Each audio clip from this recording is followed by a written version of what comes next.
videos about English. Now, that doesn't mean I'm going to be disappearing from YouTube, nor does it mean I'm going to be leaving Vietnam right away, nor does it mean I'm going to quit teaching English. But English teaching videos will no longer appear on this channel.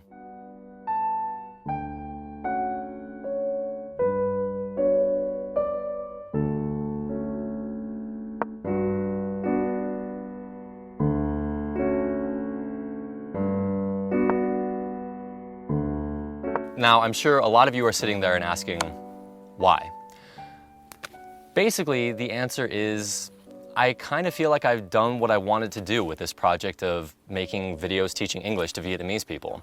When I started making videos over 3 years ago, I was totally focused on correcting mistakes that I had heard you guys making in your English. And I'd been catching those mistakes for over 2 years of teaching. So I felt really motivated, and I thought, wow, like maybe if enough people see these videos, I won't hear these mistakes anymore. It wasn't too long before I sort of broadened the scope of the channel and I wasn't only talking about mistakes.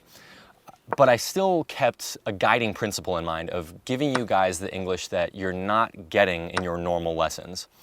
In most cases, that meant correcting mistakes that either your teachers weren't aware are mistakes or just weren't taking the time to correct.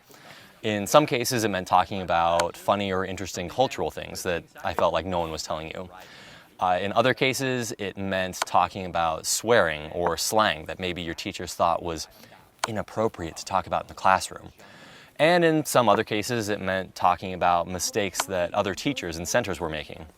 Mistakes or bad behavior that you guys wouldn't spot without someone to point it out for you.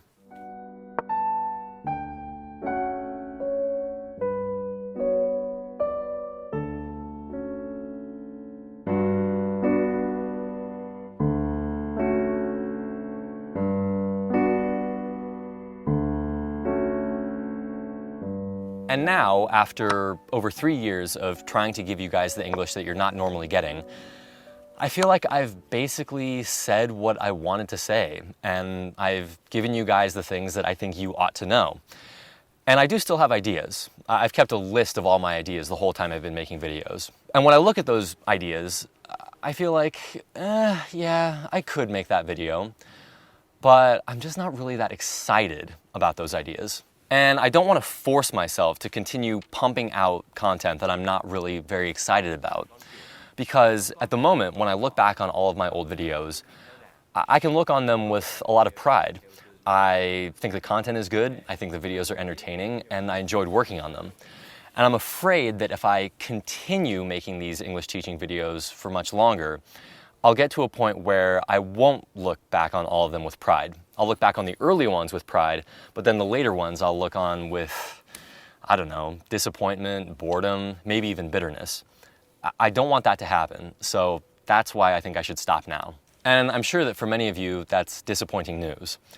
When I went to Saigon about a month ago, I met a lot of fans, both at the event that I went to and also just out on the street. And several of them said, "Keep doing it. Like, I love your videos, they're so helpful, keep doing it." And now I'm sure that those fans and many more of you are sitting there thinking, well, what am I going to do now if you're not making those helpful videos? If you feel that way, my advice to you is to go watch my old videos again. Who aren't interested in sticking around, so long.